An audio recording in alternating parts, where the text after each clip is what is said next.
Imagine carrying a secret so heavy in your heart that it spans entire decades of your life. A secret that isn't shameful, isn't dirty, but hurts just as much because it represents everything that could have been and never was. Now imagine that this secret is love. A true, deep love, the kind you feel once in a lifetime and never forget.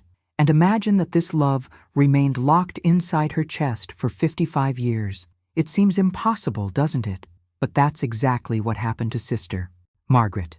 At 75 years old, Margaret did something no one expected, something that left her entire congregation in a state of absolute shock. After more than half a century dedicating her life to faith, prayer, and religious service, she made a decision that would change everything. She requested dispensation from her vows and decided to leave the convent, just like that, without prior warning, without any sign of doubt over the years. It was as if, suddenly, something inside her had awakened after decades of slumber. But the reason behind this decision is even more surprising than the decision itself. Margaret didn't leave the convent because she lost her faith. It wasn't out of weariness nor disillusionment with religious life. She left because of a man she loved intensely when she was only 20 years old, a man she was forced to leave behind when her family pressured her to enter the convent. And during all those years, every night before bed, every moment of silence between prayers, she thought of him. His face never left her memory. His smile, his voice, the way he looked at her. Everything remained alive in Margaret's heart, even when she tried to bury it deep under layers of devotion and discipline. Stay with me until the end, because what happened when Margaret finally crossed the convent gates and went after that lost love is something that will shake everything we think about regret, choices, and new beginnings. Is there still time to recover? What was lost so long ago? Can a love survive 55 years of separation? And more importantly, was Margaret prepared for what she would find on the other side? Her story makes us reflect on something very profound. How many times in life do we make choices not because we truly want to, but because we feel we need to? How many times do we give up our dreams, our desires, our hearts, just to meet the expectations of others? Family, society, traditions, all of this weighs heavily. And sometimes it weighs so heavily that we end up living a life that isn't truly our own. That's what happened to Margaret when she was 20, and that's what she decided to change at 75. What she found on the other side of the convent gates completely changed everything she believed about faith, forgiveness, and the courage to start over. Because, in the end, this isn't just the story of an elderly nun who decided to leave the convent. It's the story of a woman who finally decided to live. And what comes next will make you question many things about your own choices. And here I want to pause because perhaps you're feeling something while listening to this. Maybe this story is touching on some wound of yours, on some choice you made that still hurts. If this topic resonates with you, if you've somehow experienced something similar, giving up someone or something important due to external pressure, leave a comment below about what has touched you the most so far. Share your story with us, because these exchanges create a real connection between all of us here. And if you feel this video deserves to be seen by more people, click the like button now. This simple gesture makes all the difference in helping the channel grow and ensuring these stories of courage and new beginnings reach those who truly need to hear them. A like isn't just a number, it's what makes the algorithm show this content to other people who also need this message of hope. And if you're not already, subscribe to the channel and turn on notifications, because every week we bring you stories like this that touch the soul and remind us that it's never too late to choose again. Your participation here is what keeps this space alive and allows the message to reach further and further. Every subscriber, every comment, every like, all of this builds a community of people who believe in new beginnings and who want to see real stories of transformation. Now we come to the part that changes everything in Margaret's story, because during those 55 years of silence, something was happening inside her, something she herself didn't realize, but which was growing slowly, like a buried seed waiting for the right moment to sprout. Margaret became a role model within the convent. It wasn't just dedication, it was a commitment that went beyond the call of duty. She cared for the older sisters when they fell ill, spent hours in the kitchen preparing meals, and organized religious events with an attention to detail that impressed everyone. But there was something curious about all of this. The more she occupied herself, the more she devoted herself to work and prayer, the more she tried to fill a void that never completely disappeared. It was as if Margaret lived two lives at the same time. By day, she was the perfect sister, always with a smile on her face, always ready to serve. But at night, when the convent fell silent and she lay in the narrow bed of her room, another person watched over her. It was 20-year-old Margaret, the one who had different dreams, who wanted to marry, have children, grow old beside the man she loved, and that Margaret had never gone away. She had simply learned to hide herself very well. All the while she prayed, while she helped others, while she pretended to be at peace, there was a silent conversation happening inside her, a battle between the woman she had become and the woman she truly was. And the hardest part of all wasn't missing Thomas, although that hurt deeply. The hardest part was the constant feeling that she was living a life that wasn't hers, that each passing day was one less day for her to be who she truly wanted to be. But Margaret never spoke about it with anyone. How could she? The other nuns saw her as an example of unwavering faith. If she confessed that she thought of a man every night, that she still loved someone outside those walls, it would be a scandal. It would be seen as weakness, as a lack of vocation, perhaps even as a sin. So she kept everything to herself. She transformed that love into such a deep secret that she didn't even fully reveal it in confessions. And so the years went by. 10, 20, 30, 40, 55 years of a life divided between duty and desire. What Margaret didn't know was that this silent journey was shaping something within her, a courage that grew in the shadows, because keeping such a secret for so long requires an absurd amount of inner strength. And there comes a moment when that strength transforms. It ceases to be the strength that holds the secret and becomes the strength that liberates. And that is exactly what happened when Margaret turned 75. She looked in the mirror that morning and saw an elderly woman. She saw the wrinkles, the white hair hidden beneath the veil, the hands marked by time. And suddenly a question exploded within her, with an intensity she had never felt before. How much time was left? If she lived to 80, it would only be 5 more years. If she lived to 90, 10 years. And what would she do with that time? Would she continue living the life others had chosen for her? Or would she finally have the courage to choose for herself? It was at that moment that the transformation truly happened.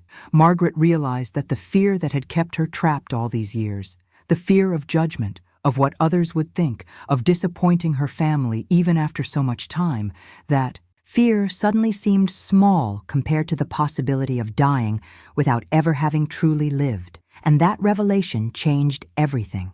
What if the courage to start over wasn't about being certain of the future, but about no longer being able to bear living in the past? Comment below.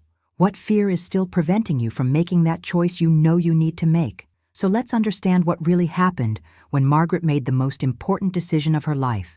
But before that, we need to go back in time and understand the origin of it all. Because every great transformation has a starting point, and Margaret's began more than 5 decades ago when she met a man named Thomas.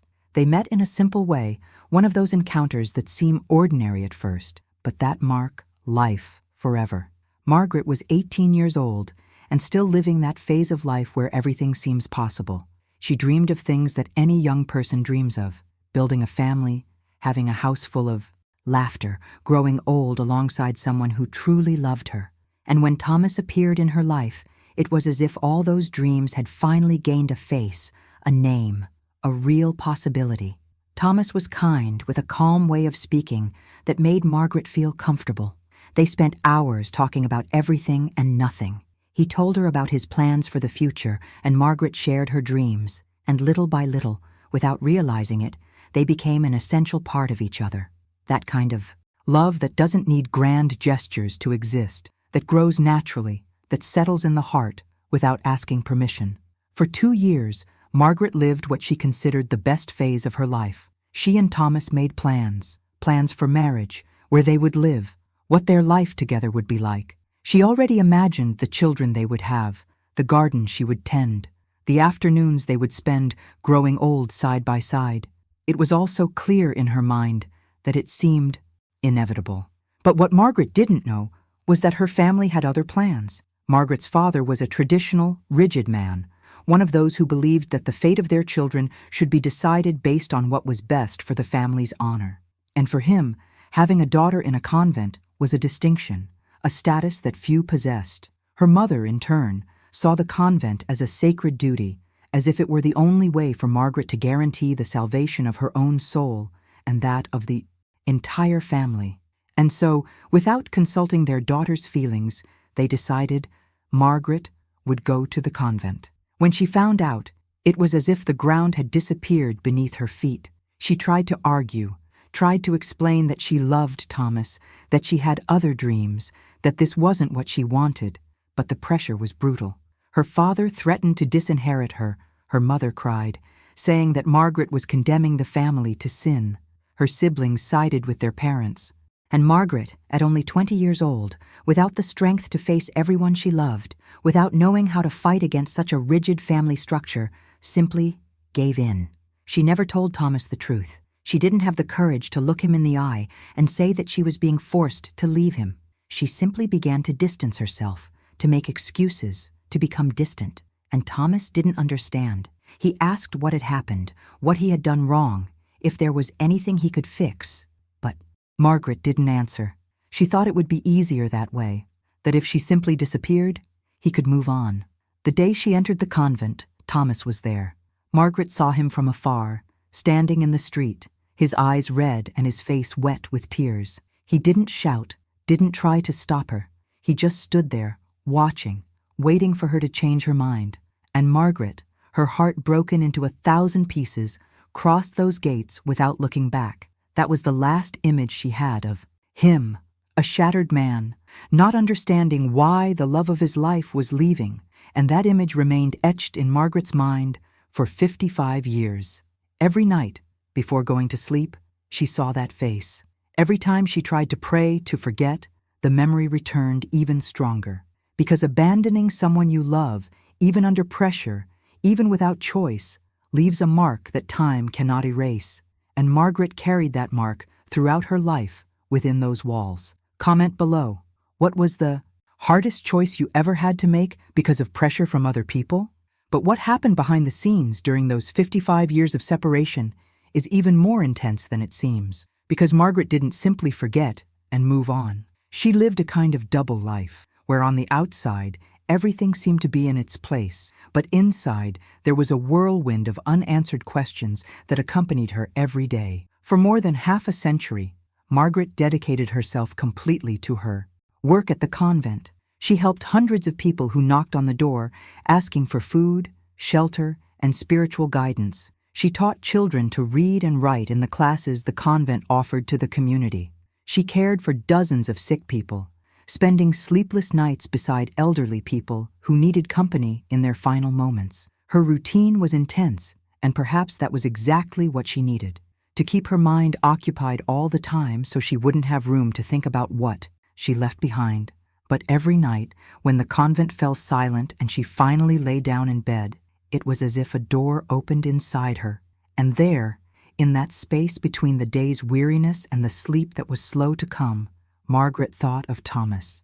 Always, without exception. She wondered what had happened to him after she left. Had he managed to move on? Had he married someone else, built the family they had dreamed of together? Did he have children, grandchildren, a complete and happy life? Or had he also been trapped that day, that moment when she crossed the convent gates and left him behind? Did he still think of her from time to time, or had she become just a distant memory, almost erased by time? Margaret never knew. There was no way to know. There were no photos, no news arrived. There was no bridge between her world inside those walls and his world outside. And that was agonizing, because human beings can cope better with certainty, even a painful certainty, than with constant uncertainty.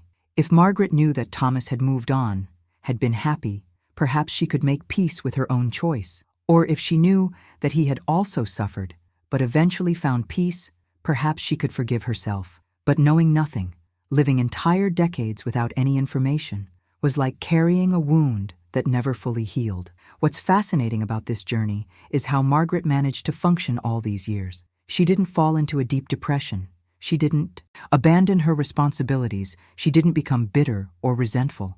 On the contrary, the people around her saw her as one of the most dedicated and loving nuns in the convent. And this shows something powerful about the human capacity to continue living even while carrying enormous pain. We learn to coexist with suffering, to build a life on top of it, to keep functioning even when something inside is broken. But there is a cost to this, and the cost for Margaret was living all those years without ever being completely herself. Because a part of her was always back there, stuck on that day at 20, thinking about what could have been. And the more time passed, the more that pain transformed into something different. It was no longer just longing for Thomas. It was longing for herself, for the Margaret she never had a chance to be, for the life she never had a chance to live.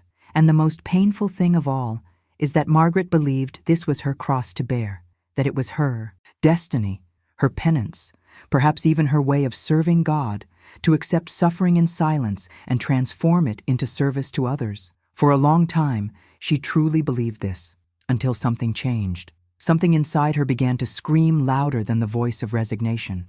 And that's when everything began to crumble, or rather, to rebuild itself in a completely new way. Write this down if you've ever lived carrying a silent pain that no one around you knew existed. And it was precisely at this point in her life that Margaret made the boldest decision anyone could imagine. At 75 years old, after more than half a century living within those walls, something inside her simply broke. It wasn't a violent rupture. It wasn't an explosive crisis. It was more like a crack that had been forming for years and that finally reached the point of no return. Margaret woke up one morning like any other. She got up early, put on her habit, adjusted her veil.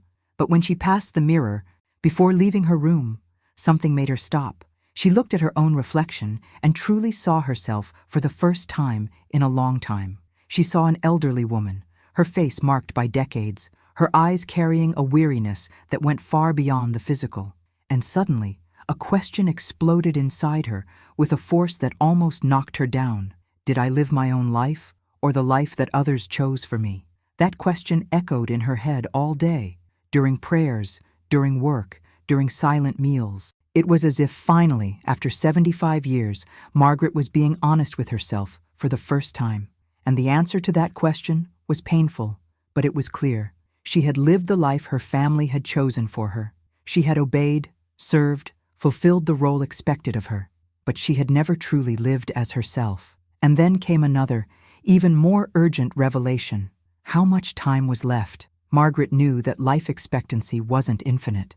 If she lived to 80, it would only be 5 more years. If she was lucky and reached 85, 10 years. And what would she do with that time?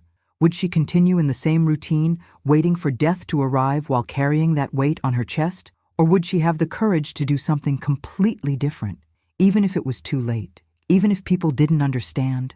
That's when the real transformation happened in Margaret's mindset. She realized that the fear that had kept her trapped all these years, the fear of disappointing people, of being judged, of appearing weak, or of failing in her calling, that fear suddenly seemed ridiculously small compared to the fear of dying without ever having been free.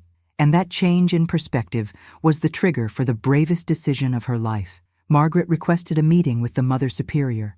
When she entered the room, she knew there was no turning back. She looked the Superior in the eye and said with a firmness that surprised even herself, "I want to request dispensation from my vows. I want to leave the convent." The Mother Superior was paralyzed. After a few seconds of silence, she asked if Margaret was ill, if something had happened, if it was a passing crisis. But Margaret replied that it was not, that she was lucid, conscious, and that this was the best decision she had ever made in her life. The news spread through the convent like wildfire. The nuns couldn't believe it.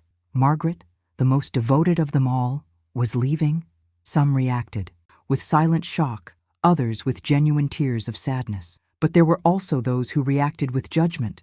Some said that Margaret was betraying her faith, that she was making a terrible mistake, that at 75 she should be thinking about preparing for the end and not about starting over a life that never existed. But Margaret didn't waver. For the first time in decades, she was making a choice entirely her own. And that, in itself, was liberating. The process of relinquishing her vows took a few weeks, but Margaret waited with a patience that surprised everyone. She wasn't desperate, she wasn't running away. She was simply moving forward with a decision that finally made sense to her. And when the day finally arrived, when she walked through those gates for the last time as a free woman, no longer bound by vows she had never truly chosen to make, Margaret felt something she hadn't felt in 55 years. Hope. Hope that perhaps, just perhaps, there was still time to truly live. What came after that was something Margaret could never have imagined. Because when she finally stepped through those gates as a free woman, reality hit her with unexpected force. She was on the outside, yes. But now what? What was she really going to do? The answer was clear in her mind. Find Thomas. But how could she find someone after 55 years without any contact? Margaret had no address, no phone number, no concrete clue as to where Thomas might be or even if he was still alive. All she had was a memory from half a century ago and a hope that seemed almost naive for someone her age. But that was exactly what drove her. It wasn't logic. It wasn't common sense. It was a pure desire to close a cycle that had remained open for too long. She started by doing the only thing she knew how, asking. Margaret contacted some people from the town where she and Thomas used to meet when they were young. Most of these people had already died or moved away, but some were still around. And little by little, like someone putting together a jigsaw puzzle with pieces scattered across decades, she gathered information. Someone knew someone who had heard of Thomas. Another person vaguely remembered where he used to live. It was a slow, frustrating process, full of dead ends. There were moments when Margaret thought about giving up, about accepting that perhaps it was too late, that perhaps that chapter of her life should remain closed. But whenever discouragement struck, she remembered why she had left the convent. It wasn't just to find Thomas, it was to finally take control of her own life. And giving up now would mean returning to the same old pattern, letting fear decide for her. After weeks of searching, Margaret finally achieved what seemed impossible: a phone number. Someone who knew a distant relative of Thomas managed to pass on his contact information. When Margaret held that piece of paper with the digits written on it, her hands trembled so much she could barely read. That number represented a bridge between the past and the present. It was the possibility of finally knowing what had happened to the man she had never stopped loving. But along with the hope came a paralyzing terror. What if Thomas didn't want to talk to her? What if he was married, happy, and her call was an unwelcome intrusion into a life he had built without her? What if he was still hurt, resentful, after all these years? What if he simply didn't care anymore? All these questions swirled in Margaret's head as she stared at that phone as if it were a bomb about to explode. It took her days to muster the courage to dial. She'd pick up the phone, look at the number, feel her heart race, and hang up before even completing the call. The emotional impact of that moment was immense, because it wasn't just about talking to Thomas. It was about confronting 55 years of silence, of absence, of choices that perhaps could no longer be undone. It was about opening a door without having any idea what was on the other side. But one afternoon, after so much procrastination, Margaret simply decided it had to be that moment. If she kept waiting for the perfect moment, it would never come. So she took a deep breath, dialed the number, and as the phone rang on the other end, she felt as if time had stopped. Each ring seemed to last an eternity. And then someone answered. A male voice already aged, but carrying something familiar. And before Margaret could think of what to say, the words simply came out. "Thomas? It's me, Margaret." The silence that followed was the longest of her life, and what happened after that silence changed everything. And when Thomas finally answered, what he said left Margaret completely devastated. After that silence that seemed to last an eternity, she heard his voice, trembling, full of emotion, saying only, "Margaret, is that really you?" And in those few words there was so much weight, so much history, so much accumulated. Feeling that Margaret simply crumbled, she began to cry, and on the other end of the line, Thomas was crying too. They stayed like that for a few minutes, just crying on the phone, unable to form complete sentences. It was as if the entire ocean of time that separated them was being crossed in that instant. 55 years of silence, of longing, of unanswered questions. It was all there, condensed in that shared crying. When they finally managed to calm down enough to talk, Thomas said, something that changed everything for Margaret. "I never stopped thinking about you." He said he had tried to move on. In the first few years after she entered the convent, he really tried.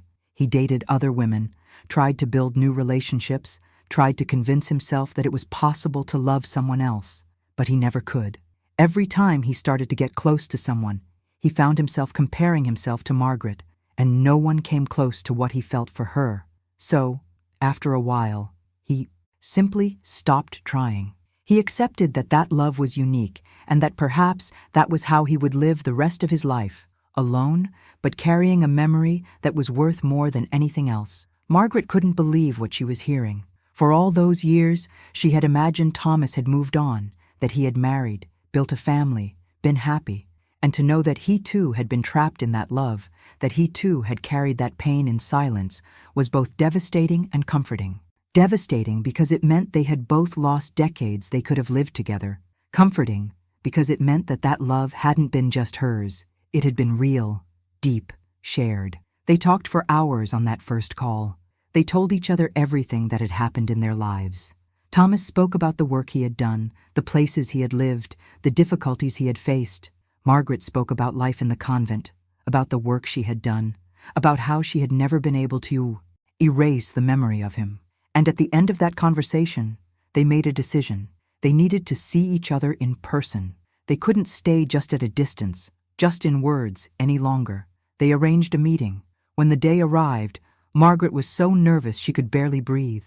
She was 75 years old. He was the same age. Both were old, marked by time, completely different physically from how they were when they met. But when Margaret saw Thomas waiting for her in that square, where they had arranged to meet, it was as if time simply ceased to exist. She recognized him instantly, not by his facial features, which had changed, but by the way he looked, by his shy smile, by the way he stood up when he saw her arriving. They embraced and remained like that for long minutes without saying anything. They didn't need words. That embrace said it all. It spoke of the waiting, the longing, the pain, the love that had endured 55 years of separation. And when they finally separated and looked at each other, Margaret felt something she hadn't expected: peace. For the first time in decades, she felt she was exactly where she should be. They spent the entire day together. They talked, laughed, cried, and reminisced about old stories. And at the end of the day, they both knew that this reunion wasn't the end of anything. It was the beginning of something completely new. But what happened after that reunion surprised even Margaret herself, because the truth, she discovered, completely changed the way she viewed the journey itself. In the days and weeks that followed that first meeting, Margaret and Thomas began spending a lot of time together. They went for walks, talked for hours, and made up for lost time. And it was precisely in this process of reconnection that Margaret had a revelation she never imagined she would have. She realized that the love was still there, intact, true, profound. But she was no longer the same person. The 20-year-old Margaret, who had entered that convent, was a young woman full of romantic dreams, who saw love as the only thing that mattered, who was willing to build her entire identity around being Thomas's wife and the mother of their children. But the 75-year-old Margaret was a different person. She had lived 55 years of experiences, of learning, of transformation, and these experiences had shaped her in a way that could not be erased, even if she wanted to. Throughout all those years in Vows, the convent, Margaret had helped hundreds of people. She had comforted those who were suffering, taught those who couldn't read, cared for those who were dying.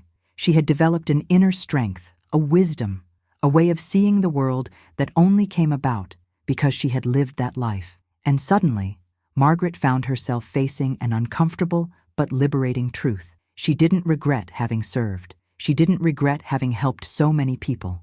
She didn't regret the life she had lived in the convent. What she regretted was never having made her own choices. It was having entered that life out of pressure, out of obedience, out of fear of disappointing others. The regret wasn't about what she did, but about why she did it. If she had chosen that life because she truly wanted it, because she felt a genuine calling, the story would be completely different. But she had chosen it because of others, and that's what imprisoned her all these years. This discovery changed everything in Margaret's mindset.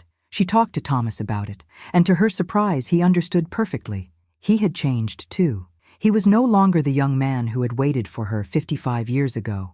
He had lived his life, faced challenges, grown, matured, and when they looked at each other honestly, they realized that the love they felt now was different from the love they felt when they were young.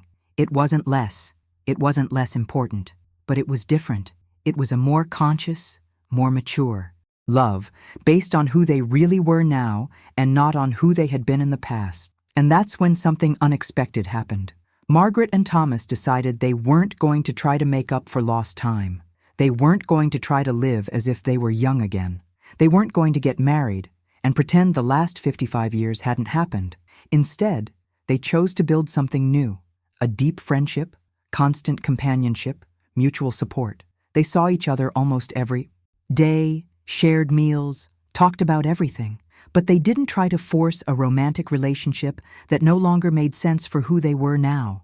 And the most beautiful thing about all of this is that this choice was free. It was truly theirs. It wasn't based on pressure. It wasn't based on external expectations. It was based on what they really wanted, on what made sense for their lives at that moment. And this freedom of choice is what finally brought peace to Margaret. It wasn't about being with Thomas or not. It was about finally having the power to decide for herself. And this whole transformation led Margaret to an even deeper conclusion about what it truly means to live. Because in the months that followed her reunion with Thomas, she began to understand something that completely changed the way she viewed her entire journey. Margaret realized that she didn't need to make up for lost time.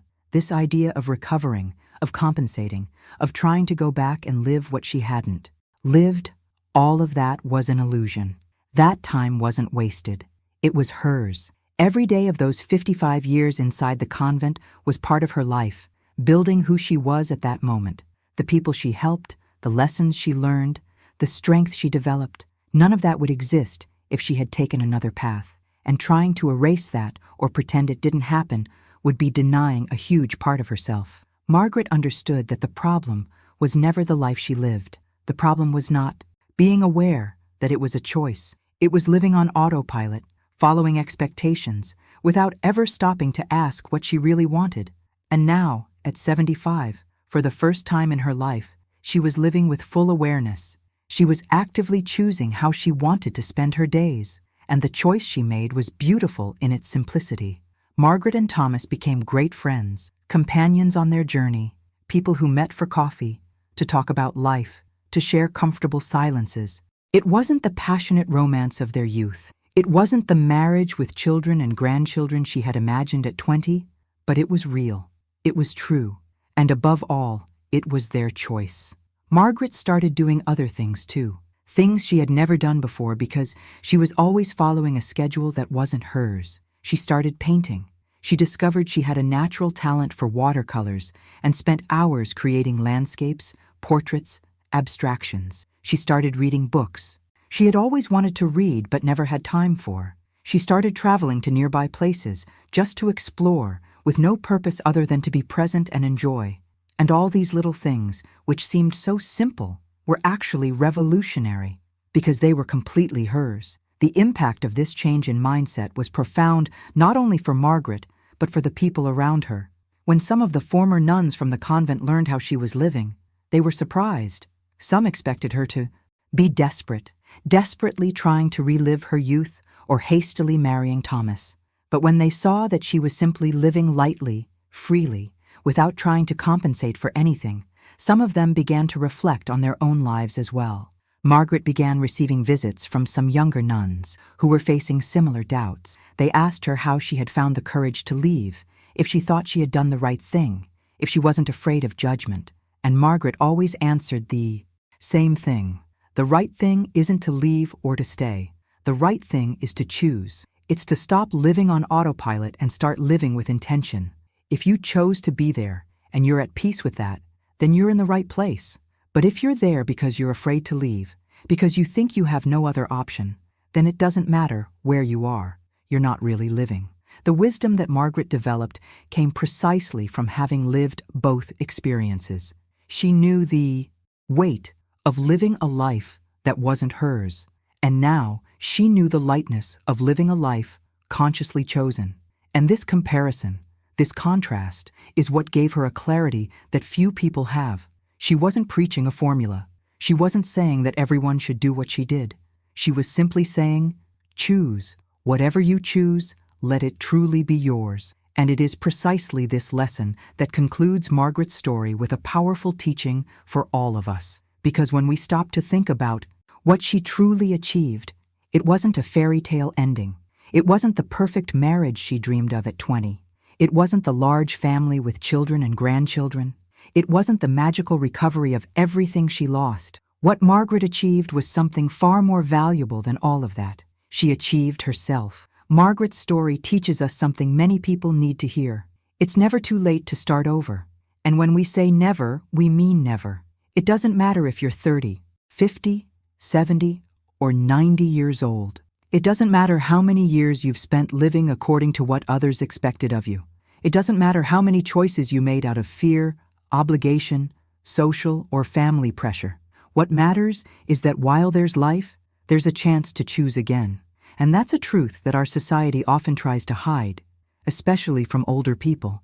There's this dangerous idea that after a certain age, life is already set, that you've already made your choices, built your identity, and now all that's left is to stay the course until the end. But Margaret proved that's a lie. She proved that even at 75, after more than half a century living a life that wasn't entirely her own, it was still possible to turn the tables. It was still possible to say no to what no longer made sense, and yes to what truly mattered. And here's the most important part. Margaret didn't try to go back in time. She didn't try to become the 20-year-old again. She didn't try to erase or ignore the 55 years she spent in the convent. She moved forward. She integrated everything she had lived through, all the experiences, all the lessons learned, and used that as a foundation to build something new. And that's exactly what truly freed her. Because freedom isn't about escaping the past. It's about having the power to decide what to do with it. Many people get stuck precisely because they look back and see only wasted time, missed opportunities, and wrong choices. And this view carries such a heavy weight that it paralyzes them. They think, I've done so many wrong things. I've wasted so much time. There's no point in trying to change now. But Margaret Atwood shows us that this mentality is precisely what keeps us trapped. The time wasn't wasted. It was lived. And now you have information you didn't have before. You have experience you didn't have before. You have a self-awareness that only came about because you went through all of that. And what do you do with this information? You can continue punishing yourself for the past, or you can use all of this as fuel to make better choices going forward. Margaret chose the second option, and that's what transformed a story that could have been just about regret and pain into a story about courage and rebirth. She didn't change what happened. She changed the meaning of what happened, and that made all the difference. So if you're feeling stuck, thinking it's too late, that you've already made irreversible choices, I want you to think about Margaret. Think about a 75-year-old woman who had the courage to start over, who had the courage to admit that the life she was living wasn't entirely hers, who had the courage to leave, to search, to choose. If she could do it, you can too. Her age wasn't an obstacle. The time that passed wasn't an obstacle. The judgment of others wasn't an obstacle. The only thing that could have stopped her was herself, and she chose not to stop herself. And now, before concluding, I want to leave you with one last reflection that sums it all up. Margaret's story isn't just about her. It's about all of us. It's about every moment we get stuck between what we want to do and what we think we should do. It's about every time we let fear decide instead of courage. It's about all the times we look in the mirror and ask ourselves, am I really living or just going through the days? And the most important answer Margaret gives, us isn't about age. It isn't about relationships. It isn't about convents or freedom. The answer is about one thing only, choice. Life is made up of choices, and as long as you're breathing, you have the power to choose again. It doesn't matter what you chose yesterday, 10 years ago, 50 years ago. Today, you can choose differently. And that is the purest freedom there is. Margaret took 75 years to understand this. But you don't have to wait that long. You can start now. You can look at your life and honestly ask yourself, is this really mine? Do these choices I'm making come from within me or from outside? And if the answer bothers you, you have every right to change. It's not betrayal. It's not weakness. It's courage. It's real life. If you've made it this far, to the end of this video, it's because this story touched you in some way. So leave a comment below. This message was for me. I want to know that you're on the other side, taking this journey with me. And if this content really resonated with you, click the like button now. This shows me that it's worthwhile to continue bringing stories like this that move us and make us reflect on how we are living. And if you're not already subscribed to the channel, subscribe now and turn on notifications. Every week there are real stories of people who had the courage to start over, to choose, to truly live. And these stories might be exactly the push you need to make that change that's been hidden inside you. There's a video over here that perfectly complements this topic, about people who also decided to start over when everyone thought it was too late. Click and continue with me there. The transformation journey doesn't stop here. Thank you for staying until the end. See you in the next video.